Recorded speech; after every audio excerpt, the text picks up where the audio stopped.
Welcome to Discover Barnstable, the official podcast of the town of Barnstable, a podcast where you can meet the people who steward the programs and services for the town of Barnstable that connects us to our quality of life. We invite you to join the conversation as we navigate municipal government and our community pathways to help you discover Barnstable. I'm Paula Hersey, and today I'm joined with our guest, Katie Service, Cape Cod Gateway Airport Manager, as we explore this week's topic of discussion, Barnstable's municipal airport and its importance to the Cape and Islands region.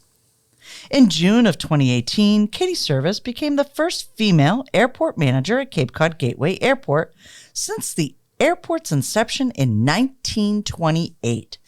She employs 24 full-time staff members in 3 different departments: airport operations, airport maintenance, and airport administration, that manage over 639 acres of runways, taxiways, parking lots, structures, and systems. Prior to this post, Ms. Service served as the assistant airport manager at Cape Cod Gateway Airport. Preceding her time at the airport, she has been employed by the Massachusetts Department of Transportation Aeronautics Division as an airport planner and an environmental analyst. And there's a whole bunch more to her bio, but we only have so much time on our podcast. Katie, you're very accomplished. You're also a pilot. Yes, I am. Yes. I haven't flown in a while, but I did get my license. Welcome to the podcast. Thank you. And we have lots to discuss. If folks don't know, yes, the town of Barnstable owns an airport. Yes, it does. It's an enterprise fund, but it is part of the town of Barnstable, that's for sure. It is. And we have some things going on at the airport. The Cape Cod Airport has a long and storied history in aviation and has grown into being the regional airport for the Cape and Islands. Many of our listeners have heard on the news about updating the master plan and environmental assessment. Help us understand what they are and the ongoing process the airport is engaged in. Sure. So when you think about an airport master plan, it's really a very long-term planning process. The first part of the process, and I'll explain it in a moment, is the master plan. The second part of the process is to review the outcome of that master plan by looking at environmental impacts, and then finally permitting and implementation of the plan. So the master plan project takes a look at what the airport may need to implement in the next 20-year horizon. It looks at the community, it looks at the infrastructure at the airport, and it looks at what's happening in the industry to help determine what projects are going to proceed forward, and then help the airport plan for that. So this master plan project has been completed. It was a 2-year process. We've completed that section of the long planning process, as I said, and we're now implementing the environmental assessment. The master plan identified various projects that would be implemented over the 20-year horizon. They include taxiway modifications and improvements to meet FAA design criteria. They include hangar development, terminal and infrastructure improvements that will be needed over the 20-year horizon, as well as a runway extension. All of those projects are being analyzed in the environmental assessment. The environmental assessment picks apart each of those projects and looks at the justification for those projects and identifies what potential impacts may occur because we want to implement those. It goes through a very rigorous environmental review. So there's many steps that occur. We have this all identified on our website so that people are not confused about the process. But it goes through Massachusetts Environmental Policy Act process. It goes through a federal NEPA, National Environmental Policy Act process, and it goes through local Cape Cod Commission process. So there's really a lot of environmental agencies that are looking at our projects and reviewing them, and the outcome will be a final assessment in hopes of implementation of the project. The projects may change from how they were identified in the master plan based on this process, but that's common, that's expected. But we're in the middle of that process now. When you talk about a master plan, this isn't just something that all of a sudden you decided that you needed to do, right? There's other things that precede this master plan that you need to follow FAA and some of the other regulatory processes, correct? That's correct. So a master plan is required by the Federal Aviation Administration. It's there litmus test to ensure that the airport is still meeting its needs for the community and for the national airspace system. So every 10 to 20 years, you typically take a look at your master plan to make sure you're still on target with the implementation that's needed. And it also helps the FAA identify funding requirements for your facility. So they take that master plan, they put that 20 years into a document with all of their airports to determine how much funding is needed for the airports across the United States. Oh, that's interesting. What general aviation facility enhancements are underway or have taken place specifically within the municipal facility? The Mary Dunn expansion, there's new hangar development. Talk a little bit about what's going on the tarmac, but also around those runways. Sure. So the back in 2018, the airport embarked on an airport business plan. We identified 4 major goals for the airport. Those goals are to improve general aviation facilities, and I'll get into that in a moment. Diversifying the airport's revenue stream, becoming a regional transportation leader for commercial service, and rebranding the airport. So obviously rebranding, we've hit that target. We have transitioned from Barnstable Municipal Airport and now our Cape Cod Gateway Airport. We've got a lot of good feedback about that rebranding. We're being recognized by more, which was the intent. When you say Barnstable, many people out of Massachusetts do not know where Barnstable is. When you say Cape Cod, it's very recognizable. So we transitioned back in 2021 with that. Diversifying our revenue stream, just to give you an example, we have aviation and non-aviation land uses. The Cape Town Plaza, or what is now WS Development, a Hyannis, that is an example of where you have non-aviation revenue coming in, so that you do not, if those of you don't know this, 27 acres that is a retail plaza is owned by the airport. Right. So we lease that out to another entity for retail purposes.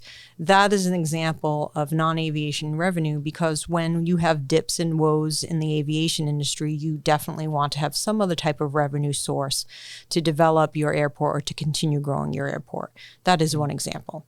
We also have a lot of vehicle land leases. We lease out land to the Steamship Authority for parking vehicles. That's another example of non-aviation revenue.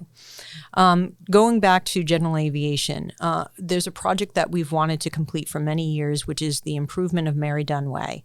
Mary Dunn Way is the east side of the airport. It is the location where many, and when I say general aviation, I mean some small single-engine, multi-engine aircraft, also corporate jet aircraft.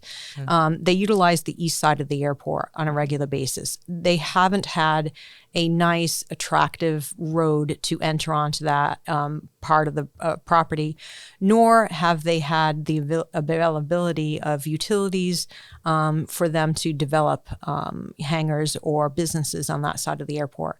We've just completed Mary Dunn Way's extension. It brought in all of the utilities that were needed, and we now just signed 2 brand new leases for hangar development. Wow. So it is opening up that side of the facility that the airport was hopeful would happen.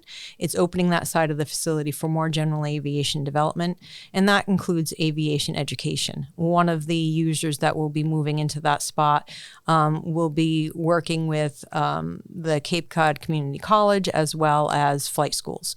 So there's a lot of movement towards, because there's pilot shortages and mechanical shortages, there's a lot of movement on the airport to get those types of facilities at our facility so that we can promote education for our youth that are up and coming in the aviation industry.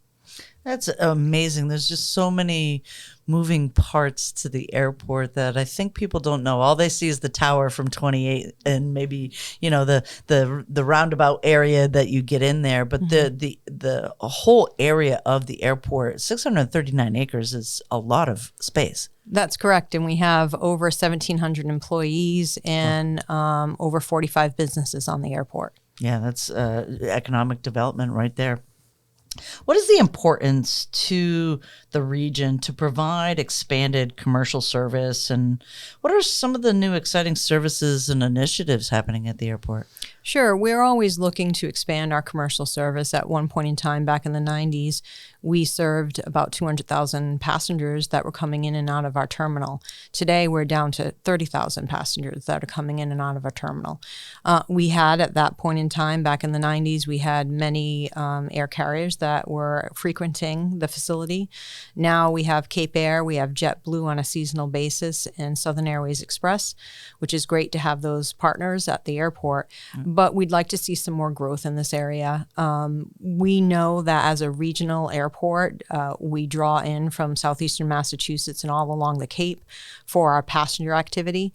We just have to make it more attractive for our community to be able to use the service. And what I mean by attractive, offering flights that are taking passengers from Hyannis to Florida or from Hyannis to Washington, D.C., where they can make an exchange of an aircraft and go to their final destination, making those more frequent and making the fares something that's palatable for our community. So we're constantly working on that. We've just introduced JetBlue, an additional service. They're going to LaGuardia this summer, which is great. So we have two daily JetBlue flights, one to LaGuardia, one to JFK, which is fantastic and really provides for our community to be able to get on board right from Hyannis, park for $11 a day, don't drive to Boston, don't drive to Providence, come right here.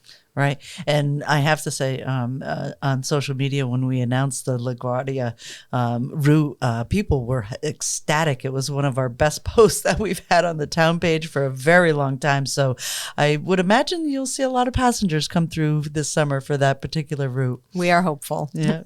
The airport,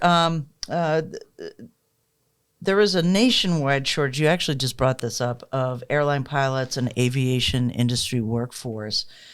How does the Cape Cod Gateway Airport support and foster aviation in our student communities? You talked a little bit about some of that, partnership with Cape Cod Community College and pilot training over on the east side, but there's some more things that are happening over at the airport for our student communities. Yes, we recognize as an industry the reduction in pilots and mechanics, and there has been a lot of activity that surrounds this to try to ensure that students have the capability and have a place to go where they can learn and get excited about the aviation industry.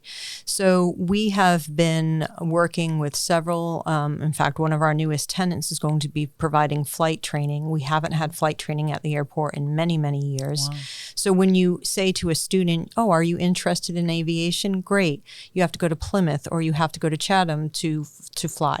It's great that you have an opportunity to go to Chatham, but we want an opportunity right in the center of Cape Cod, which is at Cape Cod Gateway Airport. So we have a new tenant that's moving in that will provide that service. We have been working with Cape Cod Community College, the Barnstable High School, as well as working with other entities that would provide mechanical training for students. They've been trying to open up a laboratory at the airport that would coincide with high school students, junior and senior high school students, where they can get credit for the college courses that they're taking towards their A&P license. So we'll try to foster that any way we can. We also have various events where we're making sure that students are aware of the industry and aware of their opportunities within the industry. And I think we're going to have a question on events soon, so I'll get into that in a little bit. All right, excellent. And that's just the perfect segue. The airport terminal and the surrounding tarmac play host to a variety of community events over the year. What are some of the memorable ones on the calendar for 2023? Yeah, we're kind of excited about 2023. We've tried to identify what we can realistically do within, with our staff and within our means to be able to have a good event for the community that brings them in, tells them a little bit about the airport, but also a place for them to have fun. So we brought back, after COVID, we brought back our a night in the terminal, where we have scouts that will be sleeping over in our terminal building. We have one entity that will be doing that here in March, which is great. We have a one event that we did last year that was really well attended. It's a cigar and airplanes event that we had at the facility. We'll do that again, probably in the May-June timeframe. We have another series that we've opened up, which is called Hangers and Hamburgers, which will be for our GA pilots and their families. And we're doing that in coordination with the Aviation Space Museum, the Massachusetts Air and Space Museum, located right here on Main Street. So we'll coordinate with them on that Hangers and Hamburgers event. And then, of course, we're bringing back our Aviation Career Day for the students. That will be in September. And also in September, we have a Great Day for the Gateway, is our way of introducing the community to aviation. We have a lot of events that introduce them to aviation, but we also have forums, workshops, seminars for our pilots that come to this airport, as well as some guest speakers and various ways of us, thanking our military. So it's quite a big event. Again, that will be in September, and you'll have more information on our website. That's fantastic. There's so much going on over there. Is there any last things that maybe a question I didn't ask that you'd like our listeners to know about the Cape Cod Gateway Airport? We thank you for asking that. We have recently updated our website. We made sure that our website spoke to many different users, whether you're a passenger that's coming in, you want to see what flight opportunities you have, or you're interested in learning more about the airport's environmental process and the master plan. We've updated that along with our events, and we're really proud of the update because we think it provides a lot of information to any community member that's interested in learning more about the airport. That's fantastic. You ready for your rapid fire questions? Sure. I don't know, but sure. So, favorite time of the day?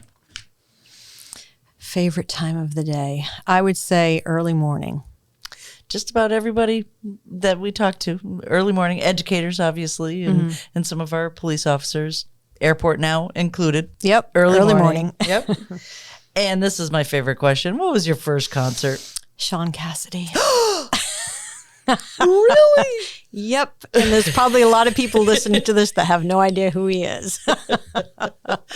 He was the younger brother of the Partridge Family, David Cassidy. Like, I know who you're talking about. He was a Hardy Boy, too, I think, at one point in time on TV. Yes. Yep. That's funny. And your favorite area or place in Barnstable? I have to say it's the airport. We have a lot of really good people that work with us at the airport. They make my job easy. So I wish I had more time to explore around the Cape and the islands, but the airport, I'd have to say, is my favorite spot. That's fantastic. Thanks for spending time with us and listening to Discover Barnstable, the official podcast of the town of Barnstable. We hope you found a new understanding of how your municipal government works to protect, engage, and enact for you and our community. Be sure to drop us a line at podcast@town.barnstable.ma.us and let us know what you would like to learn next. Till next time, go discover Barnstable.